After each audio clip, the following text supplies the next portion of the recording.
Kita sudah sampai surat An-Nisa ayat 84. Terakhir ayat 83-84. Kemarin kita sudah dibahas tentang kebiasaan orang-orang munafik yang kalau ada berita-berita, entah itu berita yang menyenangkan apa berita yang mengkhawatirkan, di-share aja langsung.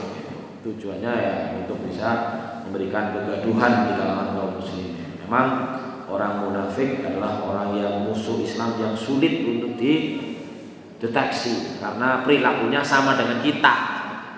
Ya sholat, tapi sholatnya bukan karena Allah, tapi hanya karena urusan dunia, zakat dan sebagainya. Kemudian di ayat 84 kemarin Allah memerintahkan Nabi Muhammad supaya berjuang, berperang di jalan Allah. Andai pun tidak ada yang mendukung, maka Allah akan menjaminnya. Tetapi Rasulullah diperintahkan supaya mengobarkan semangat, mendorong orang-orang beriman supaya ikut berperang juga membela agama Allah, yang tentunya Allah akan melindungi, akan menjamin kepada orang-orang yang beriman. Dan kita meyakini orang yang beriman ketika berjuang, berperang melawan musuh-musuhnya insya Allah, apapun yang terjadi akan baik. Terbunuh ya apik, menang ya apik. Sebagaimana juga hadis di awal tadi, bagi orang yang beriman, tapi hanya bagi orang yang beriman, apapun urusannya itu baik. Sehat ya apik, meriang ya apik, sugi apik, melarat apik, pinter apik, bodoh apik. Itu syaratnya benar-benar orang beriman.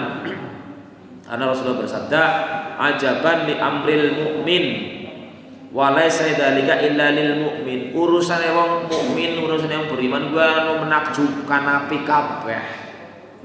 Tapi ya hanya bagi orang yang beriman. Masalahnya, pertanyaannya, kita termasuk sudah beriman apa belum?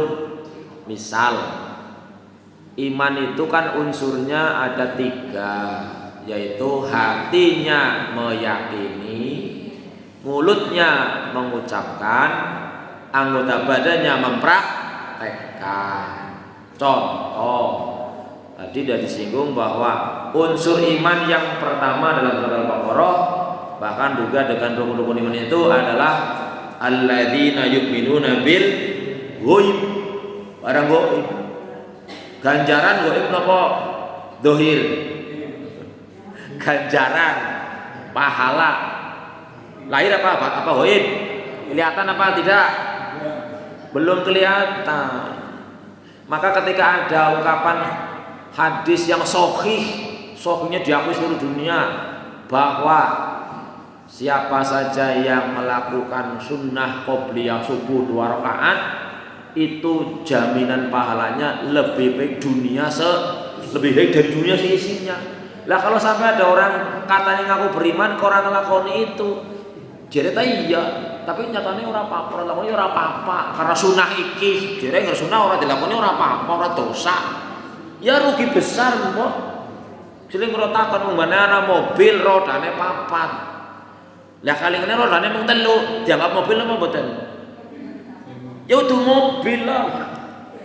Iman itu unsurnya iqrarun bil lisan, tasdiqun bil qalbi, iqrarun bil lisan, amalun bil arkan. Bemo kowe ya rodane 3, ngerone omong loro itu bemo lah. Lah iman kok percaya tak percaya, ngomong tapi ora nglakoni, ya udah iman. Ya napa nggih? Makanya kalau sampai ada orang ngaku beriman, karena memang Allah mengatakan wa minan nasi may yaqulu amanna billahi wa bil yawmil akhir wa ma hum bimu'minin. Itu masalahnya. Sebagian besar, mungkin malah sebagian besar itu, walaupun dalam tafsirnya sebagian manusia, tapi kalau kita itu insyaallah sebagian besar. Sebagian besar manusia mengatakan dirinya beriman kepada Allah dan hari akhir, tapi sebenarnya dia bukan orang beriman. Lah beriman. Maka kalau sampai ada jamaah yang hadir di tempat ini kok tidak memertengkan orang mementingkan sholat sunnah qobliyah subuh, ya bagaimana kategorinya, kan begitu. Nah itu kebanyakan kita baru sampai 2 tadi. Ya setidaknya masih ragu-ragu apa ya lah nyatane ya ujarku. Kayak ora salat subuh ya ora apa-apa. Kayak subuh jam 5:30 ya ora apa-apa. Lah ora takoni pertanyaane, Mas Nur, mbok nggak salat subuh jam 5:30 kena jangan salat subuh, ora salat subuh kena. Lah nggih, Mbok. Lah kaya apa wong sing ora salat terus ditangkap polisi ya ora. Ini masalah bagi kita bukan sekedar kena uli apa ora uli, gugu apa ora itu masalah itu. Kategori gugu yang makin ini ya hatinya mantap, lisannya ngucap, kita praktek. Nah ini kita kebanyakan nek kula sanjang kita berarti nyong barang yang jangan. Tapi kan prinsipnya perintahlah yang ma'ruf, yang baik meskipun engkau belum bisa melaksanakan, itu hadis. Laranglah yang mungkar meskipun jenengan masih kelakoni kata niku. Kita berusaha dengan kita menyampaikan, kita berusaha berkeinginan semoga Allah membantu kita. Allahumma inni ala dzikrika wa syukrika wa husni ibadat, itu intinya. Itu mudah-mudahan kita termasuk orang-orang yang memang betul-betul orang beriman. Orang beriman apa kabeh masalah yang terserah lah Gusti Allah lah. Ya kita sih ingin boleh punya keinginan, nyontak kepengen aja meriang, kepengen aja utang, ini duitnya akeh, ini akeh kan kepengen kita. Kira-kira kalau kepengen kita dikabulkan, kali kepengen Gusti Allah main di niku. Kalau kita ingin keinginannya dikabulkan sama Allah nggak ingin mengabulkan kita, terus kita jadi barang orang dikabulkan tambah rajin di ibadah. Kira-kira keinginannya Gusti Allah dengan kita niku apik sing pundi niku? Ala pokoknya makin iki angger beriman kowe dibae anu apik. Urusane wong beriman syaratnya beriman sampe bener-bener. Mboten sing kados makin iki sing pertama sing anu ora diakui nek beriman. Atau sing nomor loro isi ora mantep lah. La khairul iman be Islam trok. Karena lu kan bilang begitu.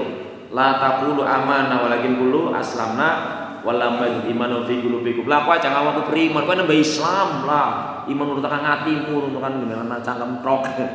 Enggak itu, tapi yang terakhir yang tanpa keraguan terus bersungguh-sungguh untuk melaksanakan yang sudah diketahui.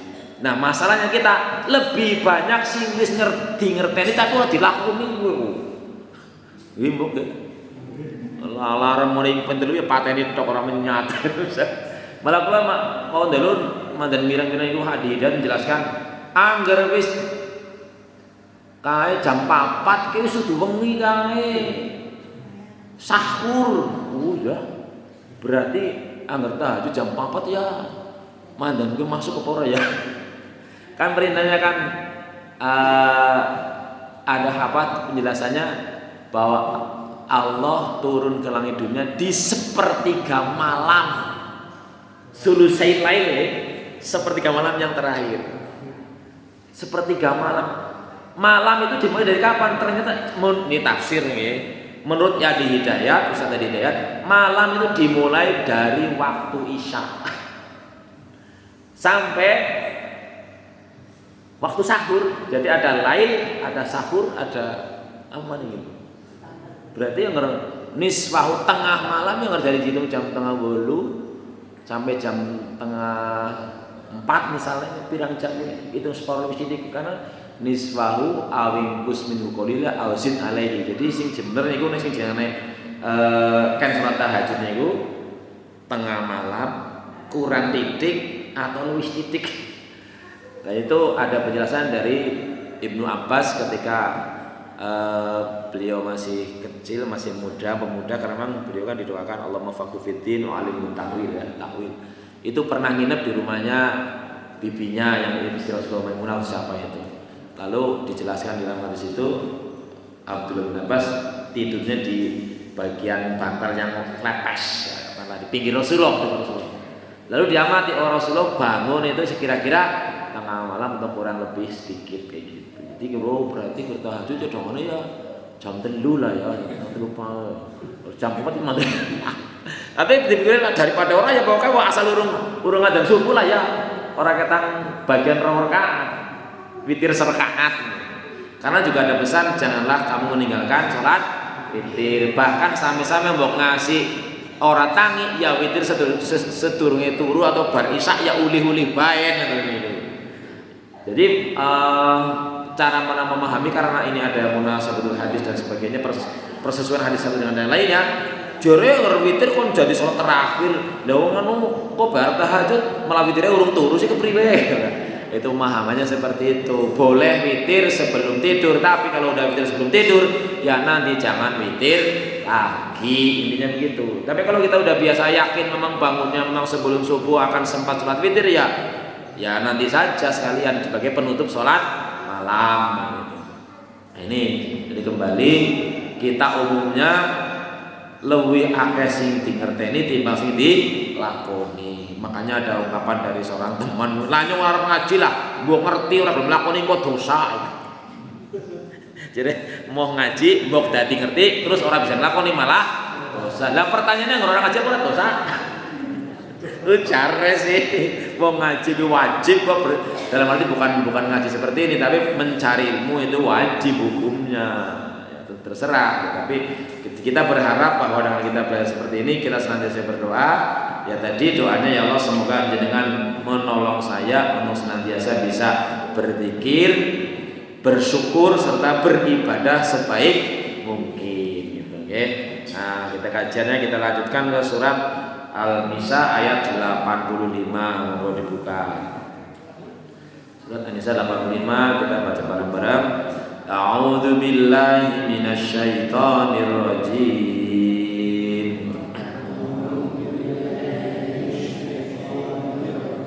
Bismillahirrahmanirrahim.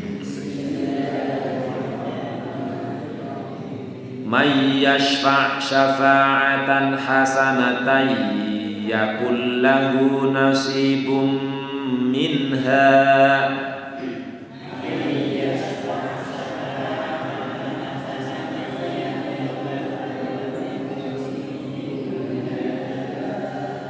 May yashfa' syafa'atan hasanatan yakul lahu nasibum minha.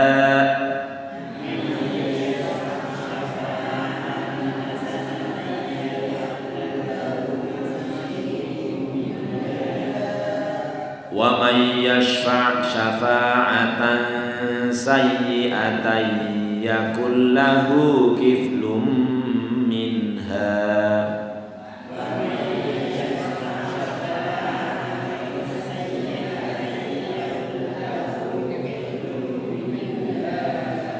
Wa may yashfa' syafa'atan sayyi'atan yakul lahu kiflum minha.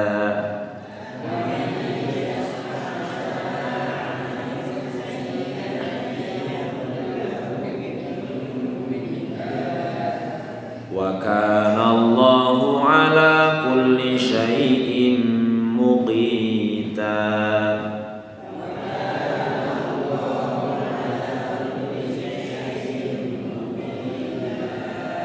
Wa kana Allahu ala kulli syai'in muqita.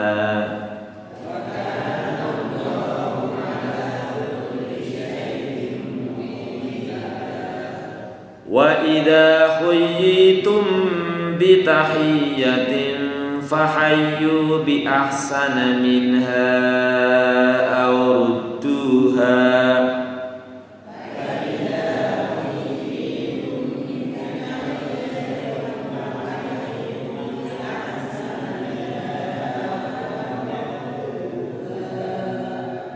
Wa idza khuyyitum bi tahiyyatin fahayyu bi ahsana minha aw rudduha.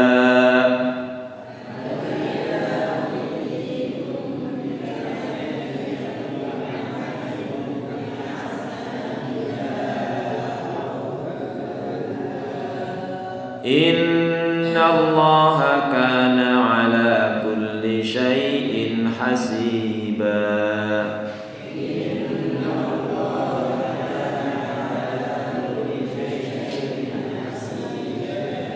Inna Allaha kana ala kulli syai'in hasiba.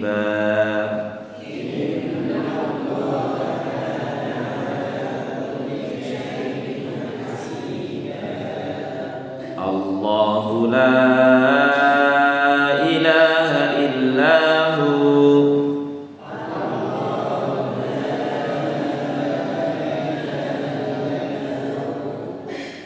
Allahu la ilaha illahu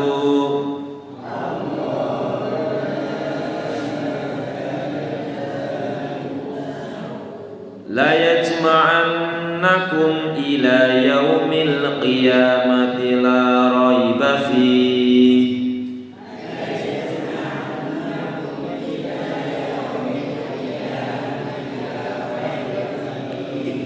la yajma'annakum ila yaumil qiyamati la raiba fihi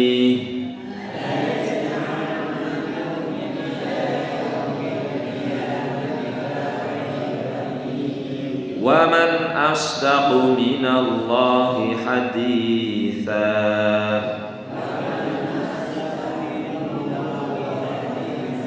sadaqallahul azim. Ayat yang ke-85, may yashfa' syafa'atan hasanatan yakul lahu min nasibum minha. Syafaat ini seakan-akan tidak berhubungan dengan 84 ya. Wa may yashfa' syafa'atan, biasanya kata-kata syafaat sing pun kita pahami nopo. Semoga kita mendapatkan syafaatnya Rasulullah, gitu kan nggih. Apaan ngemben di hari kiamat. Jadi syafaat kalau dalam ayat ini tentu bukan yang itu yang dimaksud itu. Kalau syafaat Rasulullah kan nanti di hari kiamat gitu. Nah, ini syafaat di sini diterjemahkan mayyansfa. Memang diterjemahkan dalam terjemahan perkataannya ya barang siapa yang memberi syafaat. Lalu syafaat itu apa?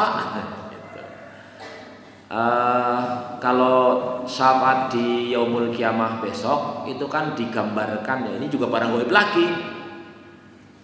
Prosesnya setelah terjadi hari kiamat, semua makhluk mati. Kemudian manusia dibangkitkan lagi. Kemudian dikumpulkan di tempat yang namanya mahsyar. Mahsyar, masa tempat berkumpulnya, diyakini, dipahami dalam mahsyar itu tidak ada pohon-pohonan, tidak ada gedung-gedung, sementara mataharinya didekatkan. Lah kita di kuburan mungkin ada yang berjuta-juta tahun, beratus-ratus ribu tahun, bertahun-tahun. Seperti apa penampilannya? Sehingga digambarkan di padang mahsyar itu semua manusia itu kebingungan. Semua kebingungan. Kemudian kondisinya kepanasan. Tetapi yang dirasakan oleh masing-masing manusia tergantung amalnya di dunia. Maka dalam hadis lain disebutkan ada 7 golongan yang waktu itu tenang-tenang saja gitu, mendapatkan orang panasan. Tapi kemudian secara umum manusia itu luar biasa bingungnya, kemudian mencari-cari siapa yang bisa dimintai syafaat lah gitu. Mintain tolong ini supaya apa cepat dihisab apa kepriwe mau sengsara luar biasa. Sehingga dikabarkan semuanya mencari kepada siapa yang bisa, dan ternyata semua rasul yang lain sudah tidak mampu, tidak mau, atau udah nggak merasa iya, karena udah merasa nggak layak lah minta tolong sama Allah. Mengapa? Karena semua rasul, semua nabi itu diberi sebuah kesempatan berdoa yang sama sekali tidak akan ditolak. Umumnya selain Nabi Muhammad SAW itu sudah menggunakan itu. Begitu surat tahan kalau godaan ataupun rintangannya dialami oleh kaumnya, langsung baik. Misalnya doa Nabi Nuh genah wae Gusti Allah, kayak wong kafir pateni bae kabeh lah. Nabi Nuh kan begitu. Sampai tidak kepikiran bahwa anaknya bojone juga wong kafir. Ketika anaknya ikut mati bener bae kontrak. Ya Allah jeneng anakku perlu dipateni. Lah mau dongane jare wong kafir pateni kabeh. Lah anakmu itu anakmu beriman ora lah gitu kan. Semua Nabi sudah menggunakan istilahnya itu, hanya Nabi Muhammad belum menggunakan dan memang diniatkan dalam riwayat hadisnya akan dipakai nanti di yaumul kiamat. Itulah syafaatul uzma yang Rasulullah berikan kepada manusia nanti di hari kiamat. Tapi dalam hal ini mayyasfa syafaatan hasanatan, siapa saja yang berikan syafaat. Apa sih syafaat? Gitu kan. Ada yang kalau dalam wasyaf'i wal watar itu kan ada surat itu ya. Surat apa itu? Surat Al-Fajr ya. Wal fajri wa layalin asyr wasyaf'i wal watar. Apa artinya asyafa' di situ? Lambulah kelaren. Wis biyen ya. Al-watar sebenarnya al-witr, ganjil. Berarti asyafa' genap. Berarti menggenapi. Mayasfa syafaatan. Kalau dalam ayat ini lebih mudah dipahami siapa bae sing memberikan fasilitas lah, bantuan, pertolongan berupa syafaatan hasan yang baik. Dalam hadis ada disebutkan man sanna sunnatan hasanatan. Ini mirip-mirip. Barang siapa yang nyontoni atau membuat sarana atau kayaknya nyontoni lah. Gawe acara, gawe nggon, gawe apa, tapi tujuannya nggo sing apik-apik, maka dia yakun lahu nasibum minha, dia juga akan mendapatkan bagian pahalanya dari peristiwa itu. Bahkan bukan hanya karena dia berbuat baik lalu dia dapat pahala itu, tapi orang-orang lain yang ikut melakukan kebaikan karena sarana, karena pertolongan yang dia bikin, dia juga akan dapat pahalanya juga, yang disebut gampang-gampangnya pahala jariyah lah. Misalnya Mbah Umam ini dulunya ini adalah tanah pribadi, lalu dibikin musola, dibikin masjid, orang di sini ada pada Quran ngaji, maka selama itu masih dilakukan, Mbah Umam masih dapat pahalanya itu, ngalir itu terus. Sesuai dengan hadis bahwa kalau ada orang mati, maka yang masih terus mengalir pahalanya ada 3 hal. Yang pertama adalah sedekah jariyah, yang kedua sedekah jariyah apa? Ya tadi seperti tadi, memberikan fasilitas kebaikan terus dipakai terus, padahal orang yang bikin udah mati masih dapat pahala dari orang yang melakukannya. Yang kedua ilmu yang bermanfaat, ilmu sing dingerteni, dilakoni, diwulangna. Misalnya saya tadi menyatakan jenengan kalau misalnya tadinya sebelum ngaji bahwa lah katone salat qobliyah subuh mbok ora apa-apa, ora dilakoni sehingga tidak mementingkan banget lah. Nah ya sing penting salat subuh mbok kayak. Kok bareng-bareng ngaji kok terus iya ya lebih apik di dunia seisine ya. Les pokoknya masuk aja ngaji ketinggalan lah. Bisa-bisa ya ngeranu wis kebelet yang kotak kodo yang kena bar subuh. Karena ilmunya di itu, terus jangan praktek, jangan udah pahala, saya juga dapat pahala kayak gitu. Itu namanya sedekah jari, ilmu yang bermanfaat. Yang ketiga adalah anak yang soleh, yang selalu berdoa. Itu kan seperti itu. Nah ini kategorinya mayyasfa syafa'atan hasanah yakul lahu nasibum minha. Barang siapa yang memberikan syafaat. Kalau di sini juga menyebutkan man yasfa syafa'atan mayyasfa bainan nas syafa'atan muwafaqatan li syar'i, sesuai dengan hukum syariat, maka dia selalu mendapat bagian pahala bukan sekedar dari yang dia lakukan, tetapi dari orang-orang yang mengikuti jejaknya lah. Ini sudah dengan hadis yang tadi, man sanna sunnatan hasanatan falahu ajruha wa ajru man amila biha. Enaknya di situ. Sebaliknya wa may yasfa syafa'atan sayyata yakul lahu kiflum minha, ning sapa wonge sing gawe sarana, sing gawe pertolongan, sing menggenapi urusan orang terkait dengan masalah keburukan, dia akan menanggung dosanya dan menanggung dosa orang-orang yang mengikutinya. Misalnya ada orang leget, main pada nangkene rame nyotek gawe sarana tempat nggo prantine totoan dosa nang mboten? Dosa.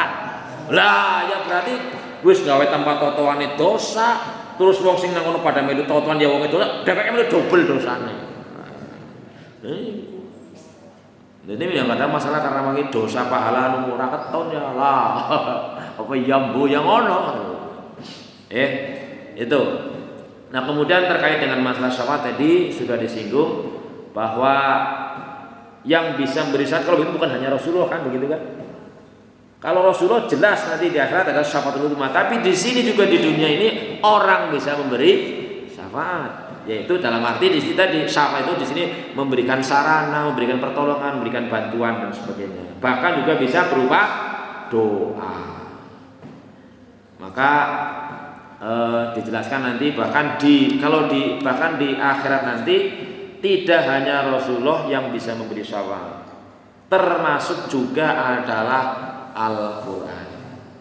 Ada perintah dari Rasulullah, Iqra'ul Quran fa innahu ya'ti yaumil qiyamati syafi'an li ashabihi. Bacalah Al-Quran. Tapi juga sekali lagi masalah qira'a, masalah tilawah, masalah tadarus pada pora aku artine gitu kan.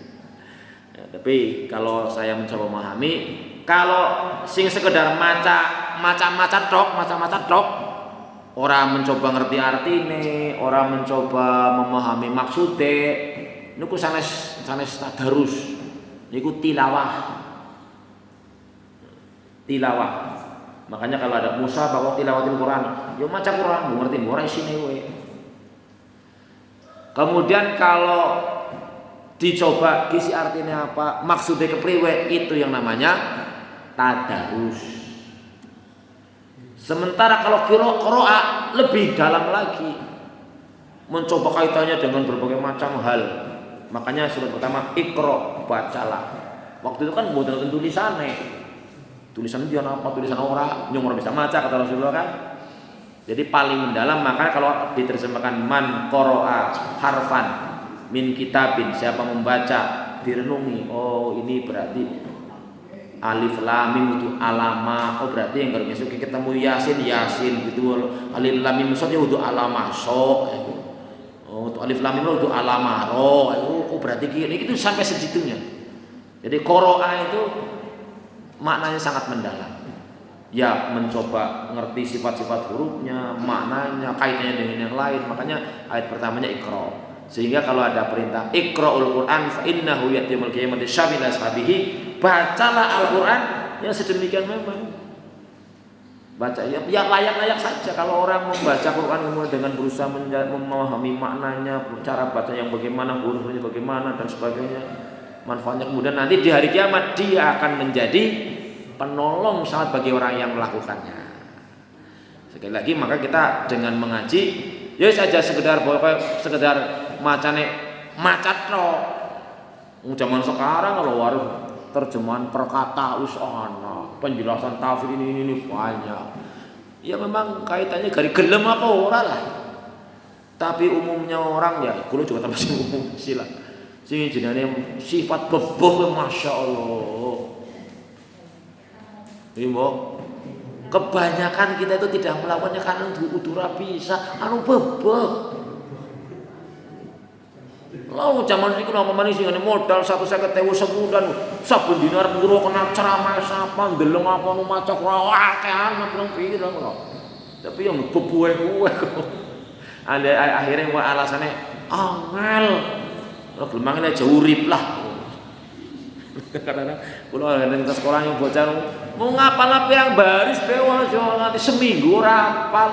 Orang ngerti ini buka Google yang ngerti kabeh tapi nge-game-gamean sedina met ya ora kesel. Ya karena bebon itu senjatanya setan luar biasa. Makanya kan setan iblis itu bersumpah la aqudanna wis. Aku akan bikin semua bener men kon beboh kayak gitu. Cara kula nerjemahane itu niku. Nah kok ada kan menjaga dalam arti lah enak aja wis lah bobon liyane niku. Niku supaya iblis di hadapan Allah la aqudanna lahum siratal mustaqim. Mesti semua manusia aku tegawe bebeh main lah. Kono nglakoni kebaikan bebeh, anggere sing elek tak suruh-suruh, ayo mana terus itu.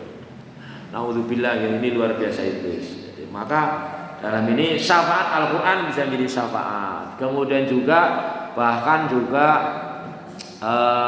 seperti tadi di awal mendoakan juga itu termasuk memberi syafaat. Ya, makanya cobalah kalau memang ini hadisnya sahih, barang salah satu doa tadi barang siapa mendoakan orang lain sementara yang didoakan tidak tahu, Allah malaikat ikut mengamini dan malaikat ikut mendoakan kita. Jadi mungkin malah kita dapat duluan daripada orang didoakan, itu bisa saja begitu, bisa saja. Nah kemudian juga termasuk syafaat ya. Jadi syafaat adalah mendoakan orang lain ketika orang lain tidak tahu mendoakan. Itu juga syafaat. Ada berbagai, bahkan nanti ada juga penjelasan orang yang ahli surga di surga bisa memberi syafaat. Yaitu ketika misalnya dia punya teman baik, punya kawan yang biasa ngaji bareng. Lah kayak insyaallah kula niku Bu itu Pak itu biasa ngaji bareng kula teng masjid dene nggih mboten keton swarga sih nang ndi. Yang neraka mbok wis kan goleti. Wah, kon digoleti jarene niku. Kon digoleti nggih. Lho ketemu lah nyong anu dilanjut ngaji ta iya tapi kadang-kadang nyong sian nggih. Sing dibersih nang neraka dhisik tanah sing jarene mungkin kebakaran nang nembedakan dhuwur ono sing tekan gegeran tekan dilawo kae ditasna gitu.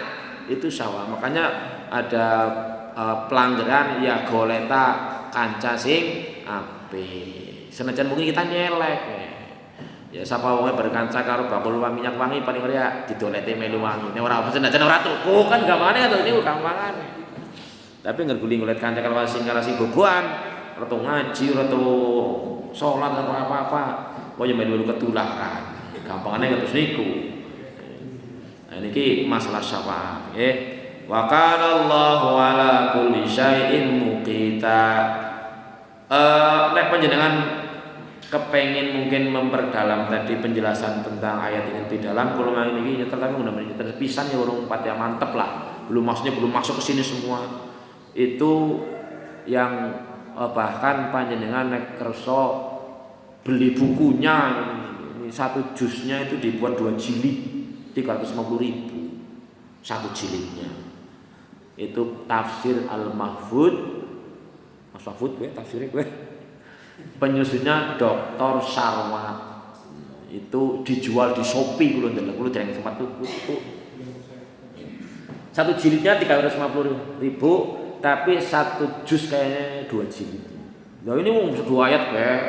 Pada itu di situ strukturnya itu terjemahan per kata, kemudian terjemahan Departemen Agama atau Kementerian Agama, lalu terjemahan Quraisy Shihab, kemudian terjemahan oleh Hamka, kemudian penjelasan oleh ahli-ahli tafsir yang lain di bawah bahasa Indonesia. Jadi kan gampang dimengerti. Nah itu. Kalaupun misalnya tidak beli, ya nang YouTube lah gampang. YouTube pun saking murah banget, mau mangkene iki Mas Tono bisa sebulan 150 ya. Kulo sebulan 226. Nggih internet. Kulo aja hilman apa kon ngaji ngono sing game-game agama ya beboh. Game ya sing dolan sing ora karo-karo genah. Rebutan penting turu HP. Tapi kan saya di internet kan bagikan pisau. Gue ngecetik buah bermanfaat, gue ngiris sayuran yang bermanfaat, tapi gue metili anu pitane wong ya orang main, mending mateni wong gitu. Itu internet itu begitu. Kita kalau kita mau ngaji seperti itu, tadi yang enggak butuh bayar mahal-mahal, berarti seboyeh asal punya HP Android, gampangane nyetelmu Ustadz siapa bae ada. Ini kadang-kadang apa nih mbah betul gini nanti pada macet rusak. Nah, itu tentang pendalaman kalau ingin memperdalam lebih tadi penjelasan dari 2 ayat ini saja itu sampai 1 jam lebih dibahasnya. Itu beliau ternyata alamatnya ada di Jakarta. Nah, kita lanjutkan. Jadi wa kana Allahu ala kulli syai'in muqita. Kalau dalam terjemahan disebutkan Allah atas segala sesuatu maha kuasa. Wa kana Allahu ala kulli syai'in muqita. Dalam ayat muqtadiron, ya Allah maha bisa memperkirakan, bisa pokoknya pas-pas lah, nggak pernah kurang. Atas segala sesuatu diukur dengan pas. Fayujazi kullu ahadin bi amali. Maka setiap orang akan diberikan balasan sesuai dengan amalnya. Ya memang untuk karena manusia itu didesain oleh Allah Subhanahu wa taala. Selain Rasul, ya Rasul kan maksum itu kan terjaga dari kesalahan. Kita kan ya mesti mungkin orang dari dosa. Maka dalam tafsir dulu yang pernah kita bahas, jangan sampai kita itu termasuk orang yang GR. GR itu apa? Lah nyong dosanya setitik, nyong akeh amal apike. Jangan. Kita harus merasa bahwa ya seperti Abu Nawas itulah yang bilang apa? Ilahi lastudil firdausi ahla wala aqwa ala naril jahimi. Terus sampai dunubi mislu ada terima dosaku kayak lautan pasir kayak dosanya nambah terus apa api kasih titik. Karena kemarin kan ada penjelasan dari ayat sebelumnya, barang siapa menganggap dirinya sudah beriman maka dia termasuk kafir. Fala tusakku anfusakum, aja kowe ngasih ngerasa wis suci bahasane loh. Artinya kan berarti kita punya semangat untuk memperbaiki diri, intinya begitu. Meskipun Allah tidak menuntut yang sempurna, cukup wa may ya'mal apa niku? Kono may ya'mal sing luwih apik fa amman sakulat mawazinuhu. Bahwa orang siapa amal baiknya lebih abot, berarti kan amal buruknya ya akeh, tapi lebih akeh amal baiknya, kira-kira seperti itu. Tapi kita nggak boleh GR. Lah nyong ora usah melu ngaji lah nyong ganjaran wis akeh iki. Jangan. Karena tadi atau dalam pertemuan yang lalu juga pernah dibahas bahwa Allah di Rasulullah bertanya, wahai para sahabat, kamu tahu nggak siapa orang yang muflis, orang sing bangkrut? Lah sing bangkrut ya sing dunyane entek lah. Rasulullah orang di duit, orang di karangan, orang di apa ini dari awak-awak tok. Itu gue maksudku. Sing dimaksud wong sing bangkrut gue sing nang akhirat mlebu mengkuburan nganti akhirat wis gawa amal apik pirang-pirang sebulan tek amal apik yang larani wong dikaplok-kaplok nang akhire dosane wong digamblok-gamblokon lah gue sing rugi. Oleh karena itu ya kita jangan sampai merasa sudah cukup baik. Wingi pun kula paringi tip bahwa supaya kita dalam beribadah itu semangat, antara lain adalah kemutan bok ijik-ijik mati. Insyaallah dong aku diomong tok ya sing arep mati, mbok arep mati kowe insyaallah.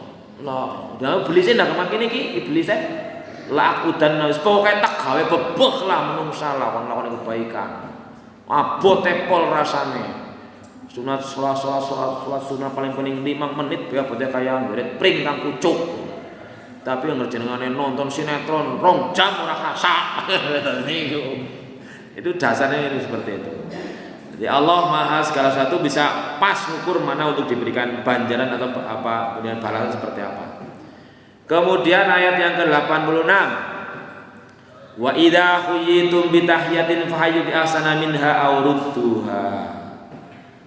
Wa idza khuyitum, dan ketika kamu atau jika kalian diberi penghormatan. Ini di mayoritas ulama berpendapat bahwa dalam hal ini aida sallama alaikumul muslim, kalau jenengan diberi salam, disalami assalamualaikum gitu, maksudnya jadi penghormatan salam. Fahayyu bi ahsana minha aw rudduha, maka balaslah penghormatan itu dengan yang lebih baik atau kembalikan atau sama. Jadi hadisnya jelas. Pertama ini masalah salam, bahwa kalau kita diberi salam hukumnya wajib menjawab. Tetapi ada salam-salam yang nggak boleh dijawab, atau kita nggak boleh memberi salam. Ini di penjelasan umumnya, misalnya kalau kita itu kan ada hadis ya bahwa kalau kita lewat kuburan orang Islam kita suruh memberi salam. Assalamualaikum ya ahlal kubur wa ya ahlal diyar minal muslimin wal muslimat. Inna insyaallah bikumul lahiqun. Assalamualaikum mbah-mbah sing nang kuburan. Ora bakal dijawab ora. Mbah jawab. Wah wajib mbah. Jawab salam mbah. Pertanyaannya mau mati apa urip sih? Niku kalau menurut ilmu hakikat jerene yang urip dadi iki lah. Wong mati niku mboten mati, urip mung pindah dimensi alam. Jadi wong sing nang kuburan disalami krungu. Oh. Ning ora bisa jawab, ora jawab lagi nang jawab malah melayu kabeh. Waalaikumsalam lu melayu kikir wongnya lah pada mati lah. Satu. Jadi orang kubur yang jawab salam. Yang kedua, nek lagi sholat berjamaah, lagi wong sholat, aja ngerti-ngerti wong sholat. Mulai misalnya anu bocah godain misalnya, anu mau baru masuk masjid, ini lagi sholat jamaah, tahiyat akhir. Assalamualaikum warahmatullahi. Ih melu salam iki jam padahal niku anu nang jabak. Anu musaki kusuk ora krungu, imame urung salam. Batal kabeh. Waalaikumsalam, jawab salam wajib sih. Oh, itu maka tidak disunahkan memberi salam kepada orang lagi sholat kecuali orang nggak tahu lah memper. Lalu kalau nggak tahu misalnya di rumah bagaimana jawabnya salam itu kan nggak boleh. Kalau lagi orang yang tahu bisa pakai atau misalnya isyarat itu nggak membatalkan. Tapi kalau jawab malah batal. Itu nggak disyariatkan. Kalau di rumah ada ini orang rumah tertutup. Assalamualaikum. Sinang rumah kurung orang pergi sholat. Kepriwe? Waalaikumsalam batal. Ya salah satu caranya adalah mengeraskan bacaan. Allahu Akbar. Assalamualaikum. Allahu Akbar. Nah, berarti lagi sholat kuwe. Lah karena sing ngerti beri salaman wong ora ngerti lah, wong ora ngerti jono bae wong ora ngerti kok urusan. Cara jawabnya begitu. Ya lagi sholat. Jadi tidak disunahkan memberi salam. Kemudian bagaimana menjawab yang tadi kalau orang yang sedang sholat jamaah atau orang sedang sholat jangan diberi salam, itu ilmunya. Kemudian kalau seperti ini banyak-banyak ini ada berbagai pendapat juga pendapat lah ya. Pertama kalau sedang banyak-banyak orang satu memberi salam katanya ada yang menjawab fardu kifayah sehingga yang satu jawab ya liane orang wajib. Tapi ya ada yang berpendapat ya wajib yang jawab kabeh. Sehingga seringkali kan assalamualaikum lalu jamaahnya waalaikumsalam mung setitik lah urung kompak dibalik maning gitu. Dan kita meyakini bahwa salam dalam Islam niku benten kan salam bahasa Arab Bu, salame wong Arab. Salam Islam itu ora pun wong Arab tok, Amerika, Inggris, Prancis ya kabeh kata assalamualaikum itu. Kenapa? Karena salam berbagai bahasa bukan ya hanya kebetulan saja Islam mau pakai bahasa kan. Tapi salam wong Arab kan tidak semua orang Arab Islam. Salam wong kafir Arab ya bukan assalamualaikum, sobahul khair ini bahasa niku. Masa usurur. Pada kali Indonesia selamat pagi, paginya selamat, perkara sore celaka ora urus. Kan gitu mananya. Good morning, morningnya good, walaupun kok afternoonnya orang good ya orang urus. Tapi kalau coba assalamualaikum, senotok wis top bang, apa paling sampai wabarakatuh. Semoga kamu selamat. Orang dibatasi waktu nih, jelas itu. Maka kita mestinya ya bangga lah dengan nggak perlu pakai soalnya kadang-kadang itu loh, kadang-kadang mandan lucu caranya lah. Pada kena wong Islam apa yang tidak? Assalamualaikum warahmatullahi wabarakatuh. Selamat pagi, selamat sejahtera buat kita semuanya. Lah wis kena cuma assalamualaikum wis semuanya kabeh pol kurang temen. Gitu. Lah kecuali ada orang lain itu urusan lain lah. Gitu. Yang jelas bahwa ini cara menjawab salam kan minimal niku sama. Ini ada hadisnya. Assalamualaikum ya Rasulullah. Waalaikumsalam warahmatullahi. Tambah. Bahkan tidak boleh pada bapak boleh. Assalamualaikum, waalaikumsalam. Terus ada lagi sahabat datang. Assalamualaikum warahmatullahi ya Rasulullah. Waalaikumsalam warahmatullahi wabarakatuh. Yang ketiga, assalamualaikum warahmatullahi wabarakatuh ya Rasulullah. Waalaikumsalam warahmatullahi wabarakatuh. Terus sing nomor 3 takon. Rasulullah terus ayate angger dhewe salam kon sing lebih apik dene pada bae. Wis pol. Assalamualaikum warahmatullahi wabarakatuh. Wis to telu-telune. Tambah apa maning? Itu jawab Rasulullah. Ora misai tambahan nggo nyong teh kabeh. Tapi ada yang berpendapat bahwa dengan kata-kata wa assalamualaikum waalaikumsalam itu pada ampun lebih apik warahmatullahi wabarakatuh. Tapi misalnya pemberi salamnya mengatakan assalamualaikum warahmatullahi wabarakatuh dengan waalaikumsalam ya namanya Islam lebih apik tambahan. Berarti kayak ini double. Itu tadi penjelasan Ustaz Sarwan seperti itu. Nah, tetapi yang saya sering amati ini di Indonesia kayak nggak tahu di luar negeri ya. Kebanyakan itu menjawab salamnya waalaikumsalam. Nih itu menurut saya itu belum sama. Harusnya karena assalam pakai alif lam ya belakangnya waalaikumsalam. Oh, karena baik. Tapi kan orang waalaikumsalam. Aturan hukum tajwid atau pembacaan bahasa Arab kalau ada sukun ketemu alif lam lalu harokatnya mengikuti depannya. Alaiku nah domamu ya alaikum bisa. Alhamdulillah gimana ya? Ya kalau sukun ya kalau tanwin beda. Kalau sukun ikut depannya jadi waalaikumsalam. Tapi kalau tanwin karena itu suara nun bukan pakai tapi kasroh paling ringan. Misalnya ahadun Allah disambung bukan ahadunullah ahadunillah. Nah, itu aturan lah. Ini gampangnya menjawab bahwa kalau orang Islam assalamualaikum minimal jawabnya waalaikumsalam. Tapi kalau tengah itu yang MTS di mayoritas ya guru atau ngerasa apa ora paham apa menganu sekali presiden ya kayak gue waalaikumsalam. Tapi secara penjelasan di mana-mana dimunya kalau menjenengan bagian ayat tafsiran ayat ini misalnya jalan tafsirnya yang berbahasa Arab itu minimal harus ada alif lamnya. Assalamu waalaikummus ada alif lamnya di situ.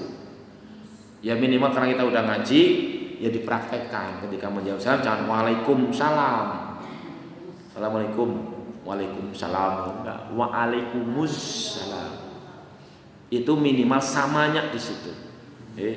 Assalamualaikum warahmatullahi wabarakatuh. Berarti waalaikumsalam warahmatullahi wabarakatuh. Itu yang dipahami oleh para ulama bahwa dengan mengatakan wa itu sudah lebih baik daripada yang pertama. Karena intinya memang perintahnya fahayyu bi ahsana minha maka balaslah penghormatan salam itu dengan yang lebih baik. Yang pertama pilihan pertamanya atau minimal dikembalikan dengan yang sama. Jadi kalau assalamualaikum kok jawabnya waalaikumsalam itu belum sesuai dengan Al-Quran. Gampangnya begitu. Ini masalah salam yang tadi sudah disinggung bahwa hukumnya berbagai macam tadi. Tidak disunahkan misalnya lagi ada orang sholat orang malah assalamualaikum sing sholat baru jawab batal sholatnya dan sebagainya lah. Innallaha kana ala kulli syai'in hasiba.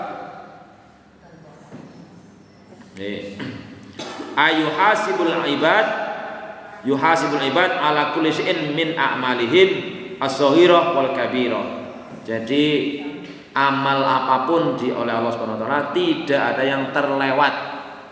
Di dalam surat Al-Kahfi itu enggak? Ma hadza kitabillah yughadiru shaghiratan wala kabiratan illa ahsaha wa wajadu ma amilu hadira. Wala yadhlimu rabbuka ahad. Surat Al-Kahfi itu bahwa sekecil apapun bahkan dalam sebuah baru niat itu sudah ada catatannya, enggak ada yang terlewat. Sehingga terkait dengan masalah niat ada sering sudah kita paham, barang siapa berniat baik tetapi tidak jadi melakukannya karena sebuah hal maka sudah dicatat kebaikan.